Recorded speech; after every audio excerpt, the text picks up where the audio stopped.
టాకీల్లో వస్తున్నాయి sir, road అనేది వస్తుంది. వాకీ టాకీల్లోంచి వేరే వాళ్ళ మాటలు వస్తున్నట్టు క్రూ చెప్తున్నారు. సిగ్నల్స్ క్రాస్ అయ్యి ఉండొచ్చు, ఒక్కొక్కసారి ఇలా అవుతుంది అని పెద్ద సీరియస్ గా తీసుకోలే. ఆల్మోస్ట్ ఒక అరగంట గడిపిన తర్వాత నాకు అర్థమైంది ఏంటంటే అరుపులు ఒకేసారి ఎక్కువ మంది మాట్లాడుతున్నట్టు వినిపించడం నిజమే. హలో,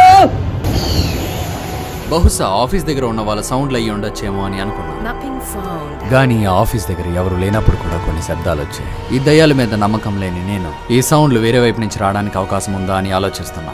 మన అరుపులకి ఎవరైనా స్పందిస్తారేమో అని అది కూడా ట్రై చేస్తున్నా. హలో, వాయిస్ అలా మాయమైపోతుంది. ఏమీ లాభం లేదు. ఆ చివర్లో ఉన్న కెమెరాని చూస్తూ మాట్లాడుతున్నా. కానీ ఇక్కడ ట్విస్ట్ ఏంటంటే ఉన్న 4 కెమెరాల్లో 2 ఎప్పుడు ఆగిపోయాయి. కారణం వాతావరణం అయి ఉండొచ్చు. మంచు ఎక్కువ అవడం వల్ల డ్రోన్ కి ఏమీ కనబడట్లే, కింద నడ్డానికి కూడా ఏమీ కనబడట్లే. అక్కడ వస్తున్న సౌండ్ల మీద నా ఏకాగ్రత అంతా పెట్టే గానీ వాతావరణంలో తేడా మాత్రం క్లియర్ గా అనుభూతి చెందగలుగుతున్నా.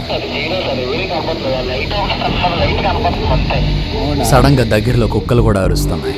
ఒకవేళ వర్షం పడితే మాత్రం చాలా ప్రమాదం. ఇక్కడ నుంచి ఎంత వేగ వీలైతే అంత వేగ బయలుదేరడం తప్పించి మనకు వేరే ఆప్షన్ లేదు. సో స్టాఫ్ కి ఇమీడియట్ గా మెసేజ్ ని పాస్ చేశా. ఇప్పుడే అసలైన ఛాలెంజ్ మొదలైంది.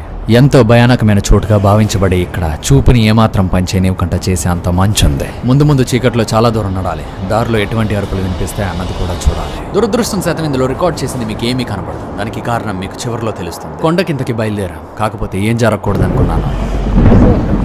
సరిగ్గా అదే జరిగింది. టైం ఇప్పుడు చాలా లేట్ అయింది.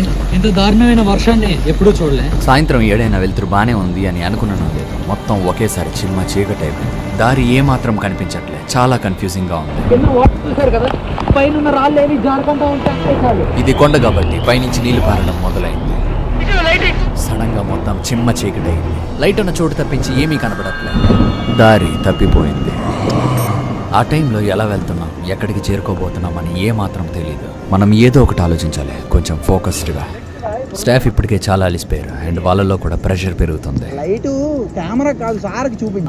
చుట్టూ జాగ్రత్తగా విన్నాక వర్షం ఇంకా పెద్దదయ్యే అవకాశం ఉందనిపించింది. నేను నిరాశపడితే నా స్టాఫ్ కూడా నిరాశపడతారు. సో అంత బానే అవుతుందన్న ఒక ఆశతో ముందుకు నడుస్తున్నా. కొంత దూరం నడిచాక ఒక శుభ సూచకం కనబడింది.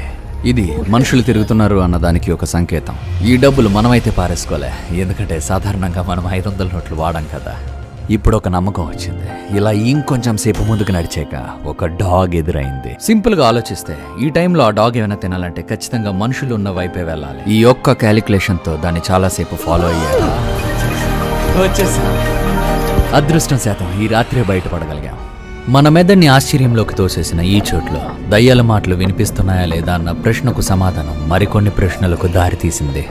మొత్తం మీద ఇదొక కొత్త అనుభూతి అనే చెప్పాలి. ఇప్పుడు మనం తర్వాత వెళ్ళబోయే చోటు వెస్ట్ బెంగాల్లో ఎంతో పేరున్న డౌ హిల్ చర్చ్. ఇక్కడ దయ్యాలు ఉన్న చాలా సంఘటనలు జరిగినట్టు ఎన్నో కథలు వినిపిస్తున్నాయి. టైమ్స్ ఆఫ్ ఇండియా లాంటి కొన్ని న్యూస్ ఆర్టికల్స్ ప్రకారం ఈ చుట్టూ ఉన్న గుబురైన అడవుల్లో చెట్లు నరికే లోకల్ వాళ్ళు ఎన్నో వింత విషయాలను కల్లారా చూశారంట. అలానే ప్రస్తుతం వాడకంలో లేని 19వ శతాబ్దంలో బ్రిటిషర్స్ చేత విక్టోరియా స్టైల్లో కట్టబడిన ఈ డౌ హిల్ చర్చ్లో రాత్రిలో తెల్లని బట్టలు వేసుకున్న ఒక ఆవిడ తిరుగుతున్నట్టు, వింత శబ్దాలు చేస్తున్నట్టు ఎన్నో కథలు వినబడుతున్నాయి. ఆవిడ తిరగడానికి కారణం తీరని కోరికలని కొందరు భావిస్తున్నారు. ఇంకొంచెం సేపట్లో ఆ భయానకమైన చర్చికి చేరుకోబోతున్నాం. కాకపోతే గేటు దాటే ముందే ఒక సమస్య. బయటోళ్ళలాగున్నారు, లోపలికి వెళ్ళడం కుదరదు.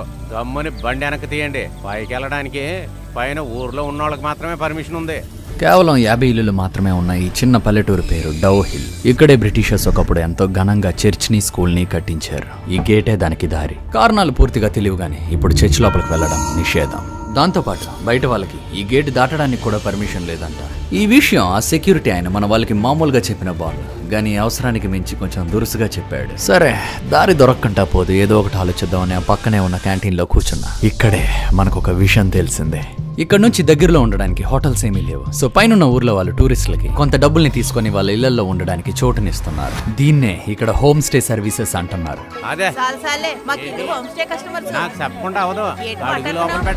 మన సెక్యూరిటీ అంకుల్కి వీళ్ళే కరెక్ట్. సో ఇప్పుడు మనం హోమ్ స్టే కస్టమర్స్. ఎలా ఉంది? ఫైనల్ గా మన స్టాఫ్ తో అవసరానికి మించి దురుసుగా మాట్లాడి మనల్ని ఆపడానికి ఎంతో ప్రయత్నించిన ఈ సెక్యూరిటీకి ఒకసారి బాయ్ చెప్పి, సోదరా వెళ్ళొస్తాం. రాత్రులు బయట మాత్రం తిరక్కండి. చర్చి దగ్గరికి అస్సలు వెళ్ళకూడదు. ఈ మాట గుర్తు పెట్టుకోండి. పెద్ద సెక్యూరిటీ గార్డులకే దిక్కు లేదు, నువ్వేటైనా ఆపేది మా బాస్ని. ఆ గుబురైన చెట్ల మధ్య మా ప్రయాణాన్ని మొదలుపెట్టాం. కొంచెం దూరం ముందుకెళ్ళాక ఎన్నో భయంకరమైన కథలకు కారణమైన ఎంతో కాలం నుంచి వాడుకలో లేని డౌ హిల్